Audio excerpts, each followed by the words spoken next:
하루 중 아이들이 가장 기다리는 점심시간. 손꼽아 기다린 만큼이나 정말 순식간에 시끌시끌해집니다.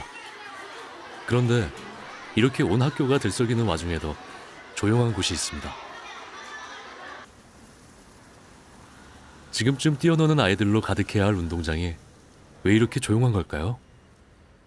아이들은 활동량 자체가 많아요. 안 그래도 학원이다 뭐다 해서 야외 활동을 할 수 있는 시간이 별로 없는데 미세먼지까지 아이들의 활동 기회를 뺏고 있습니다.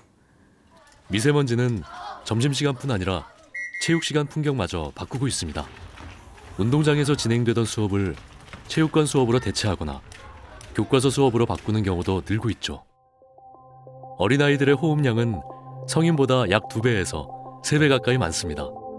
이런 아이들이 장기간 미세먼지에 노출될 경우 발달장애나 정신질환으로 이어질 확률이 어른들보다 훨씬 높은 편입니다. 이제 마음껏 뛰어놀 자유조차 누리기 힘든 아이들. 어느 시점엔 운동장이란 말은 국어사전 속에나 존재하는 단어가 되고 아이들은 체육관에서만 운동하는 시대가 올지도 모릅니다. 우리나라 미세먼지는 세계 선진국 또는 WHO 기준에서 대단히 심각하고요. 두 가지 특성이 있는데 하나는 미세먼지 고농도 현상이 지속적으로 발생을 하고 있고 또 빈번히 발생을 하고 있습니다. 그리고 지금 2012년, 13년 이후에 미세먼지 농도가 또 지속적으로 증가하고 있다. 이런 특성을 가지고 있습니다. 세계보건기구가 권고하는 연평균 초미세먼지 농도는 10마이크로그램. 그에 비해 서울은 무려 그 3배에 달하는 33.6 마이크로그램을 기록 중입니다. 또한 미세먼지가 발생하는 빈도도 매년 증가하고 있습니다. 이렇게 심각하게 우리의 일상생활을 망치고 있는 미세먼지. 그렇다면 이 미세먼지는 우리 몸에 어떠한 영향을 미치고 있을까요? 우선 첫 번째는 호흡기 질환에 대한 것들이 첫 번째입니다. 두 번째는 이제 90년대에 와선 심장혈관계통의 질병에 대한 것들이 악화되어지는 근거로서도 연구가 되어졌습니다. 이것들이 만성적으로 굉장히 오랜 기간 동안 노출이 되어지게 되면 폐암이나 여러 가지 암성 질환에 대한 것들도 발생시키는 원인으로 이미 규명되어져 있는 것이 미세먼지의 건강 영향이라고 말씀드릴 수 있습니다. 최근 한 의학저널은 미세먼지에 노출되는 것을 인류 건강을 위협하는 요소 5위로 꼽았습니다. 그리고 초미세먼지로 인한 사망자의 3분의 2가 심혈관 질환일 것으로 추정했는데요. 이 심혈관 질환은 돌연사를 초래하거나 큰 후유증을 남길 수 있어서 더 위험합니다. 근래 2000년대 와서는 뇌질환과의 연관성이라든가 좀 더 가서는 자살률의 증가에 대한 것들까지도 연구가 될 정도로 굉장히 다양한 부위의 질병에 미세먼지와 연관성이 있다는 것들이 연구 결과에서 밝혀지고 있습니다. 중국, 인도에 이어 가장 높은 사망률을 보이는 대기오염 우려 지역.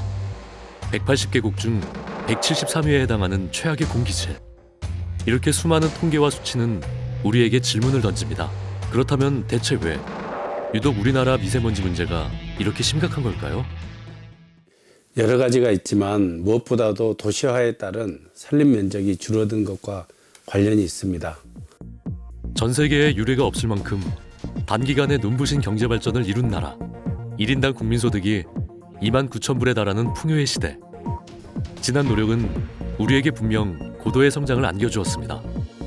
그러나 무분별한 개발로 인해 국토의 70%를 차지하던 한반도의 숲은 2015년 약 52%로 줄었습니다. 특히 2010년부터 5년간은 여의도 면적의 24배에 달하는 산림이 없어졌죠.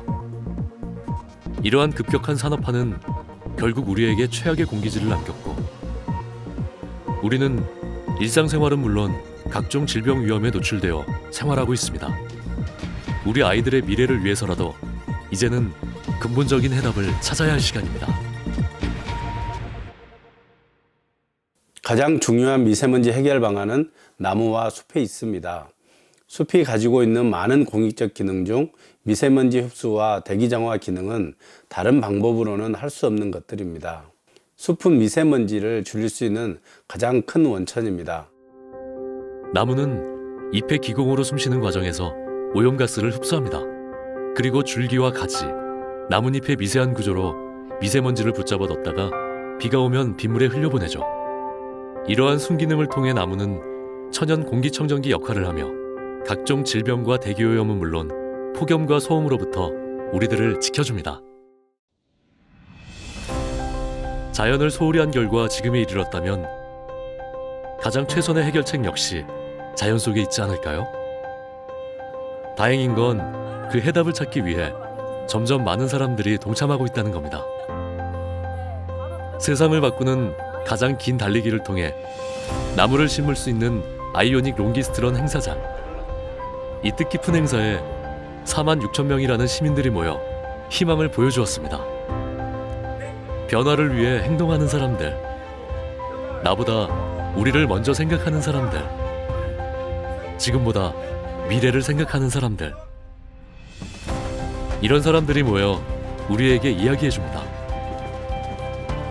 환경을 바꾸는 일은 어렵게 하는 것이 아니라고, 미래를 바꾸는 일은 혼자 하는 것이 아니라고, 이렇게 다 같이 모여 즐겁고 재밌게 하는 것이라고. 이러한 메시지를 주기 위해 진행된 이번 행사는 우리에게 또 다른 희망과 가능성을 보여주었습니다. 기업들의 이러한 자발적인 사회 참여가 우리에겐 굉장히 긍정적인 효과를 줍니다. 기업은 숲조성과 같이 사회적인 가치가 있는 활동에 관심 있는 개인들을 모으고 사회적 가치를 창출할 수 있는 에너지를 가집니다. 기업의 이러한 활동이 시민이 공감하고 함께한다면 더 큰 임팩트를 만들 수 있을 것이라고 생각합니다.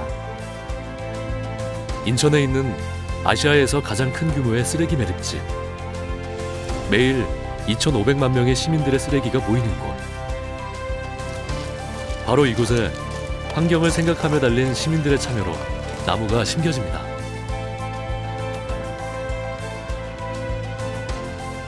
나무를 심어서 우리가 사는 세상에 긍정적인 변화를 주고자 하시는 모든 분들께 감사를 드리겠습니다. 우리는 숲을 통해서 미세먼지 프리존을 만들고자 하며 쓰레기 매립지가 숲으로 바뀌어 시민들에게 되돌아가는 그런 변화를 만들어내고자 합니다. 나무를 심으로써 미세먼지가 많이 없어져서 저희한테 좀 미래에 많이 좋았으면 좋겠습니다. 단일 매립장으로 세계 최대 규모인 이곳에 숲이 조성된다면 어떨까요? 이제는 맑은 공기를 쐬기 위해 멀리까지 여행을 떠나지 않아도 될 겁니다. 도심과 가까운 곳에 아이들이 안심하고 뛰어놀 수 있는 미세먼지 프리존이 생기는 거니까요. 저 혼자였다면 미세먼지에 대한 걱정은 많았어도 숲을 만들어야겠다는 생각은 전혀 못했을 거예요. 혼자서는 나무를 심으러 가기도 어렵고 또 어디에 어떻게 심어야 할지도 모르니까요.